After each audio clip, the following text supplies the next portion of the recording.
Fala pessoal, professor Judenir mais uma vez com os nossos 5 minutos para o Enem. Nosso tema de hoje é uma conversa rápida sobre Getúlio Dornelles Vargas, o presidente brasileiro que mais tempo permaneceu no poder. Vamos lembrar que Getúlio Vargas governou inicialmente de 1930 a 1945 e volta em 1951, encerrando prematuramente seu mandato com um suicídio em 1954. Então contamos 18 anos não consecutivos no poder. A primeira etapa, de 30 a 45, é uma fase marcada por 3 momentos principais: o governo provisório, o governo constitucional e, finalmente, o Estado Novo Varguista, a fase mais importante, a ditadura de Getúlio Vargas. Lembrem aí que Getúlio dá um golpe de Estado com apoio de militares e alguns estados brasileiros e, no ano de 1930, inicia o governo provisório.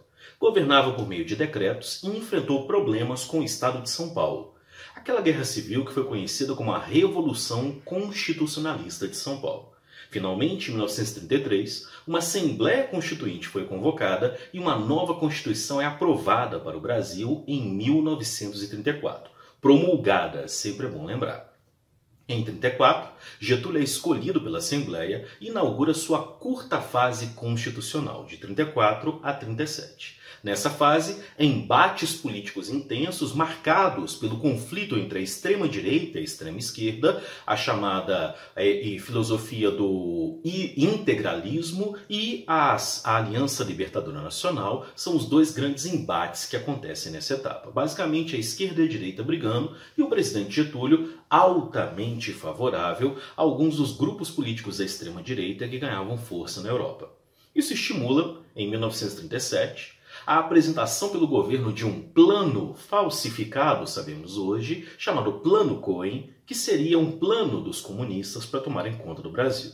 Com a desculpa do Plano Cohen, o Congresso brasileiro é fechado, o presidente acumula as funções executivas e legislativas e inaugura-se uma nova fase, com uma nova Constituição, no ano de 1937. A ditadura do Estado Novo é o seu momento mais importante nessa fase, marcado por uma ditadura política, a presença de uma polícia especial para perseguir críticos e inimigos políticos, ao mesmo tempo a ausência de eleições para diversos cargos políticos no Brasil e o presidente da República acumulando grandes funções em suas mãos. Essa fase, curiosamente, envolve o período da Segunda Guerra Mundial, mas envolve também internamente um período de desenvolvimento da economia brasileira. Foi nessa fase, o período do Estado Novo, em que tivemos efetivo processo de industrialização do Brasil, tendo sido iniciado por iniciativa do Estado.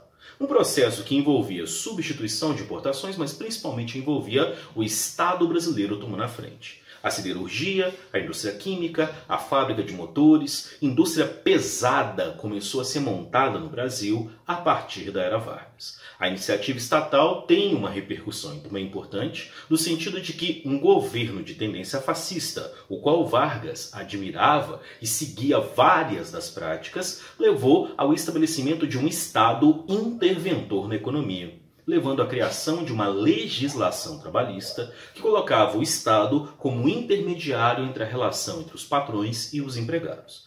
Essa intervenção do Estado levou à apresentação da Consolidação das Leis do Trabalho, a CLT, no ano de 1943. Um marco na história brasileira, fundamental para a gente discutir o mundo do trabalho brasileiro até os dias de hoje. Lembra também que o envolvimento do Brasil na Segunda Guerra Mundial tem um peso muito forte para o governo de Getúlio, já que o enfrentamento a governos de tendência ditatorial no continente europeu fortaleceu movimentos contrários a Getúlio aqui no próprio Brasil. E é esse processo que leva à queda de Getúlio em 1945. Espero ter ajudado. Grande abraço, grande beijo, tudo de bom.